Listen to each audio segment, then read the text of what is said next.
May tahimik na mensahe na pilit na umaabot sa'yo, Gemini. Hindi ito malakas. Hindi rin ito agarang nangangailangan ng pansin. Pero tuloy-tuloy ito. Sa pagitan ng Enero 16 na at 17, may banayad na pagbabago na magsisimula, isang pagbabagong kadalasan ay hindi napapansin ng karamihan.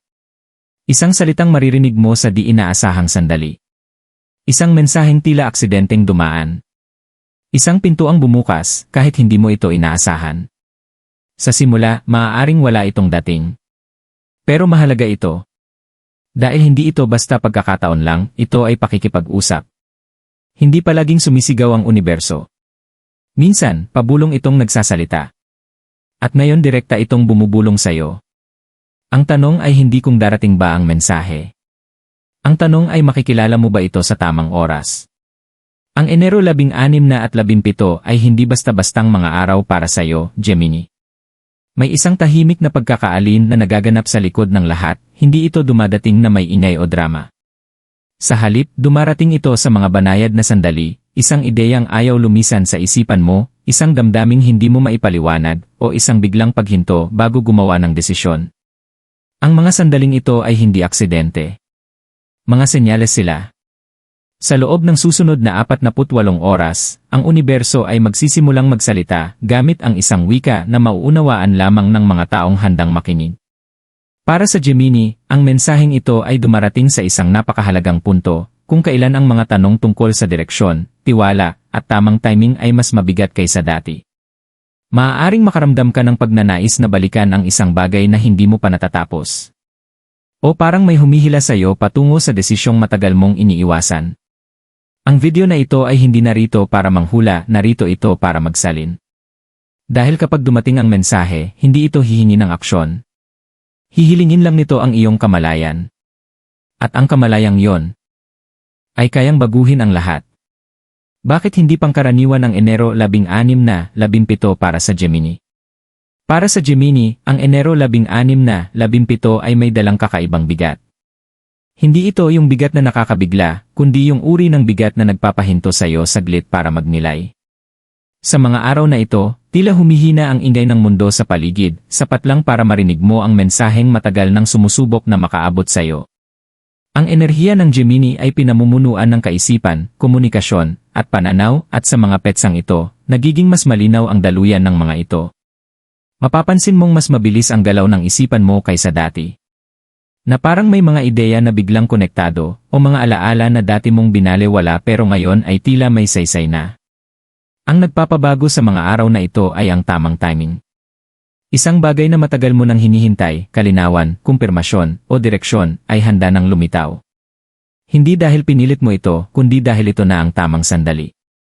Ang universo ay hindi kumikilos sa pamamagitan ng pagmamadali, kundi sa pamamagitan ng eksaktong tiyempo. At para sa Gemini, ang eksaktong tiyempong ito ay dumarating sa anyo ng kamalayan, hindi ng eksena. Hindi mo kailangang may mangyaring malaki para magsimula ang pagbabago. Nagsisimula ang pagbabago sa mismong sandali na naunawaan mo na ang mensahe. Maaaring makaramdam ka ng kaunting pagkabalisa.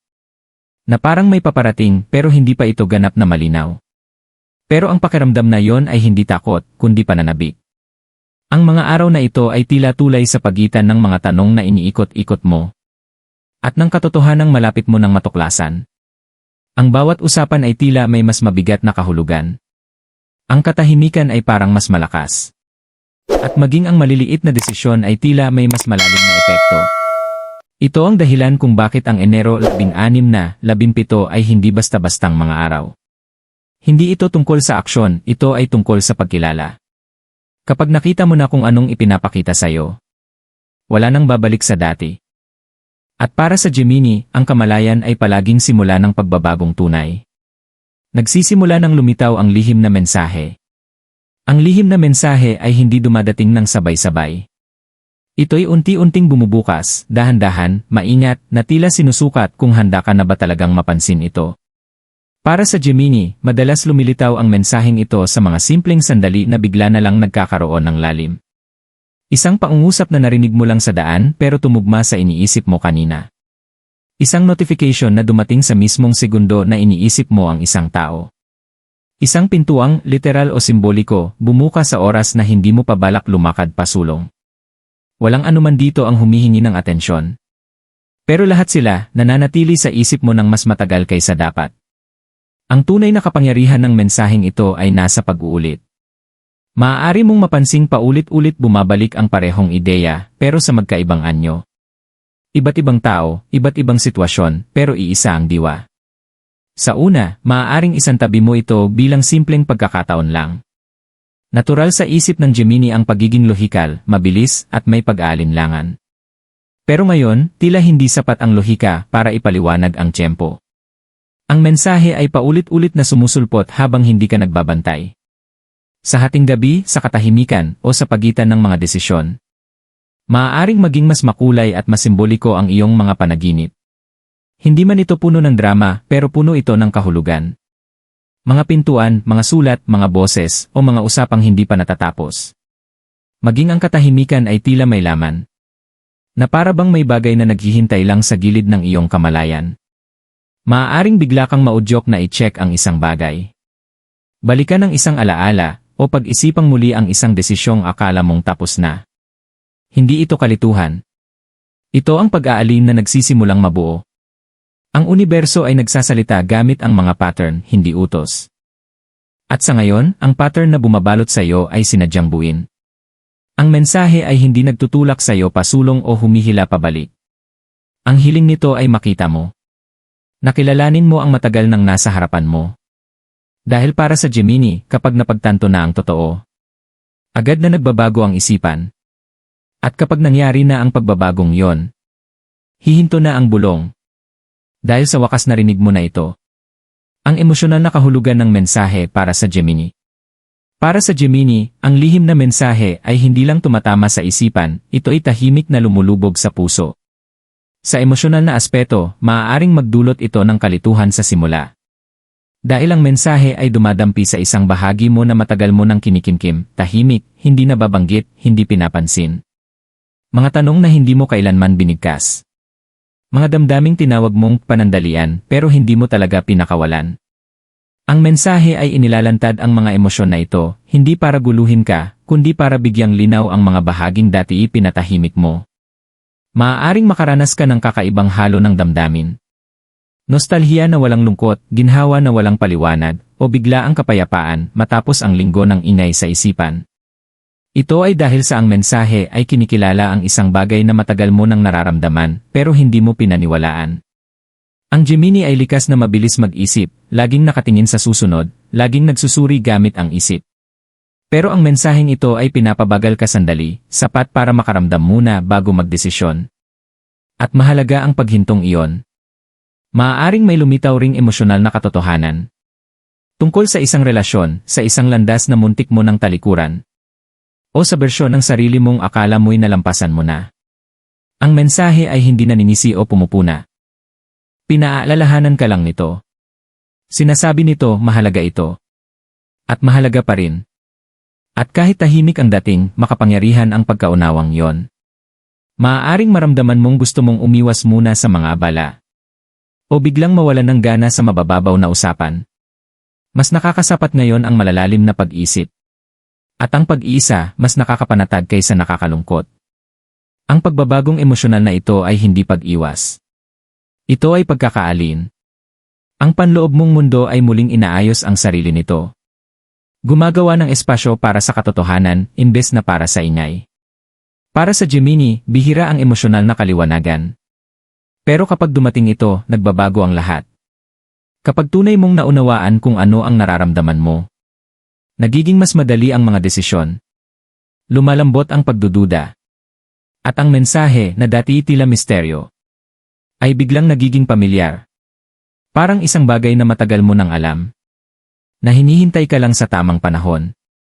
May pintuang bumubukas, pero hindi lahat ito mapapansin. Habang ang mensahe ay unti-unting lumulubog sa iyong emosyon. May isa pang bagay na tahimik na gumagalaw. Banayad pero tiyak. Isang pinto ang nagsisimulang bumukas. Hindi ito dumadagundong. Hindi rin ito nangangailangan ng agarang aksyon. Ang hatid nito ay posibilidad.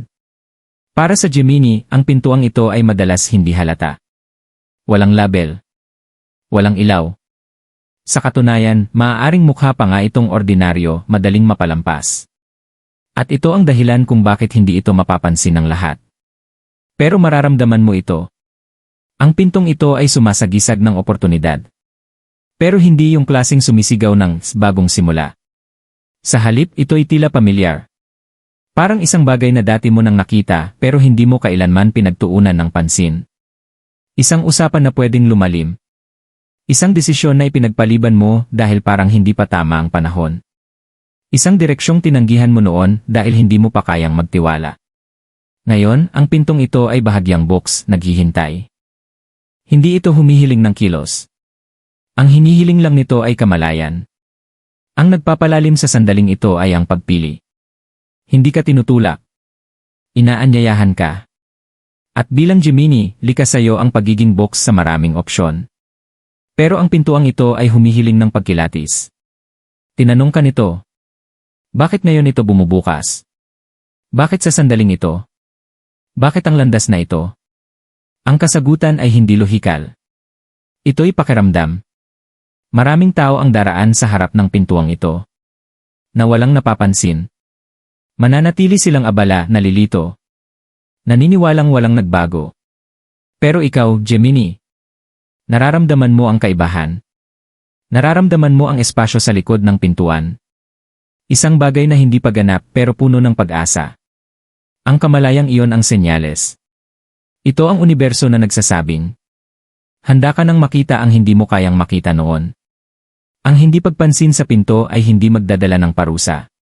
Pero ang pagpasok sa loob nito ay magdadala ng alignment. Ang paglago ay hindi laging dumaraan sa kabuluhan. Minsan, ito ay dumarating bilang isang tahimik na pagbubukas. Na matyagang naghihintay para sa tamang isipan. Tamang sandali. At tamang kamalayan. At para sa iyo, Gemini, mas malapit na ito kaysa inaakala mo. Ano ang dapat gawin ni Gemini kapag dumating na ang mensahe? Kapag dumating na ang mensahe, ang pinakamahalagang bagay na dapat gawin ni Gemini ay pigilin ang pagnanais na magmadali. Ang natural mong ugali ay mag-analisa, agad tumugon, at kumilos bago mawala ang pakiramdam. Pero ang sandaling ito ay hindi humihiling ng bilis, humihiling ito ng presensya. Ang kapangyarihan ng mensahe ay nasa katahimikan. Nagiging malinaw ito kapag tumigil ka sa pagpuno ng espasyo ng ingay. Pansinin kung ano ang natural na humihila sa atensyon mo. Anong mga kaisipan ang bumabalik kahit hindi mo sinasadya? Anong damdamin ang umaangat kapag tahimik ka? Hindi ito ang oras para humingi ng opinyon o paliwanag mula sa iba. Ang mensaheng ito ay itinakda para sa iyo, at kapag dumaan ito sa sobrang daming tinig, nawawala ang linaw nito. Magtiwala sa kung ano ang tumatama sa puso mo kahit wala pang kumpirmasyon. Maaaring matukso kang mag-overthink o pagdudahan ang nararamdaman mo, normal lang yan sa Gemini. Pero ang mensaheng ito ay hindi nangangailangan ng ebidensya, kailangan lang nito ay katapatan. Tanungin ang sarili. Ano ang alam ko na pero hindi ko pa inamin? Maaaring hindi komportable ang sagot sa simula. Pero ang hindi komportableng pakiramdam ay madalas senyales na ang katotohanan ay nagsisimula ng umayon.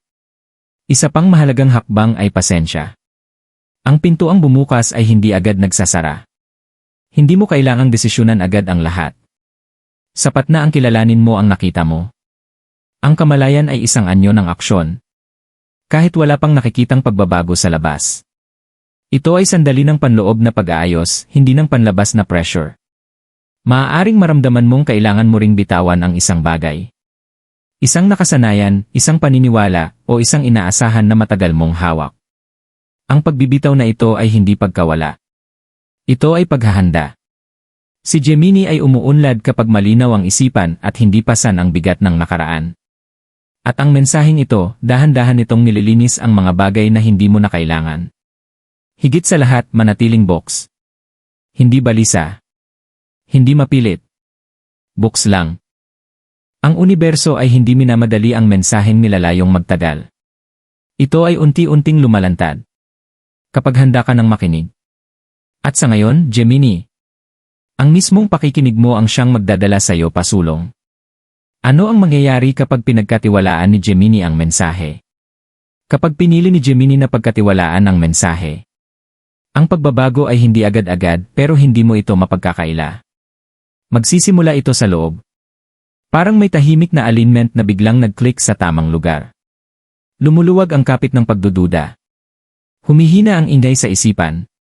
At ang mga desisyong dati komplikado, ngayon ay bigla na lang nagiging malinaw. Hindi dahil naging madali ang daan, kundi dahil pinalitan ng linaw ang pag-aalinlangan. Mapapansin mong gumagalaw ang mga bagay na dati tila nakabara. Mas magaan ang mga pag-uusap. Ang mga tao ay tumutugon sa paraang hindi mo inaasahan.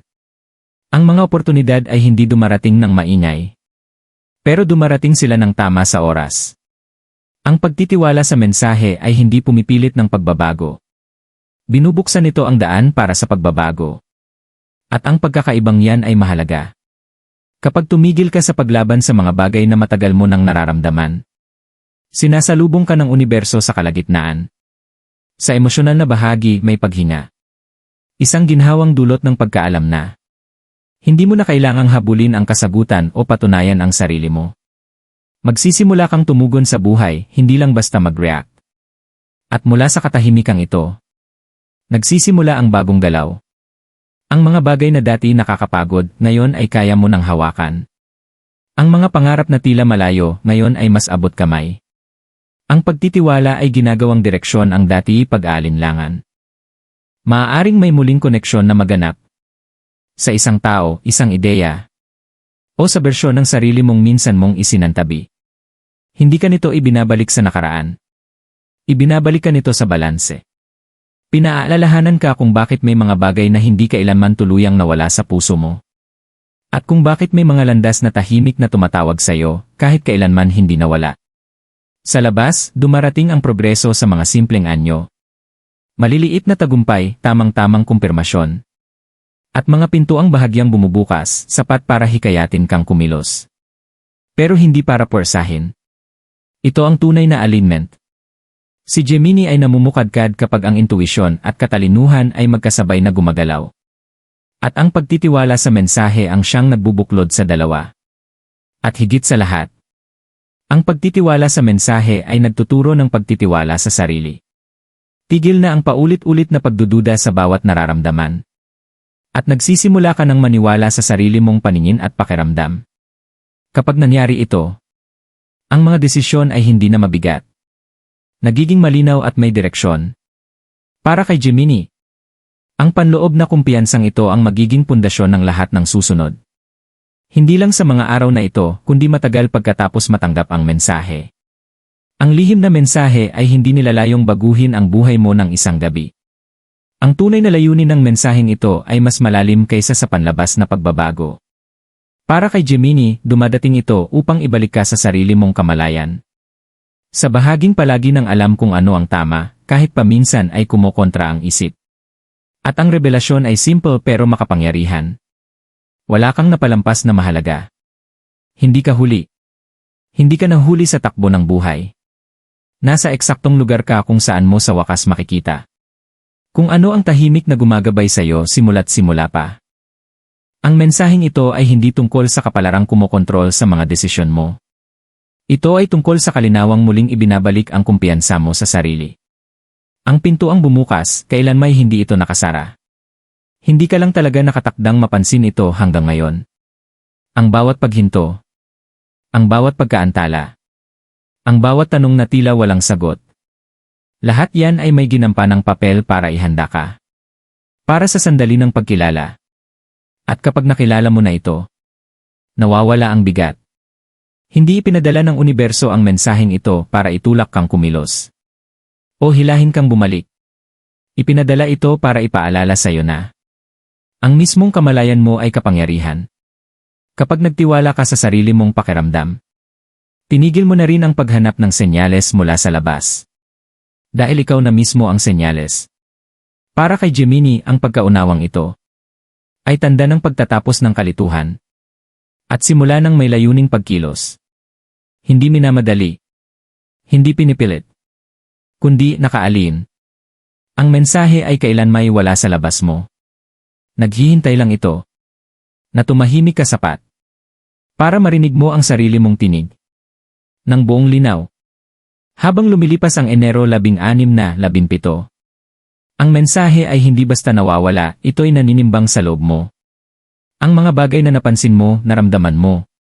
Nananatili sila dahil may dahilan. Gemini, hindi ito kailanman tungkol sa hula o takot. Ito'y tungkol sa kamalayan at tiwala. Sa mismong sandali na kinilala mo kung ano ang tumatama sa puso mo. Nagsimula ka ng gumalaw sa buhay ng may ibang direksyon. Hindi na mula sa pag-aalinlangan, kundi mula sa layunin. Seryosohin mo ang mga araw na ito. Pero gawin mo ito ng may kababaang loob. Magmuni-muni ng walang pressure. Makinig ng hindi nagmamadali. At kung may bahagi sa mensaheng ito na tumama ng personal sayo, hindi iyon aksidente. Ibahagi sa comments kung ano ang tumatak sayo. At kung naramdaman mong totoo ito, manatiling konektado. Dahil minsan, ang susunod na mensahe, dumadating sa oras na hindi mo inaasahan.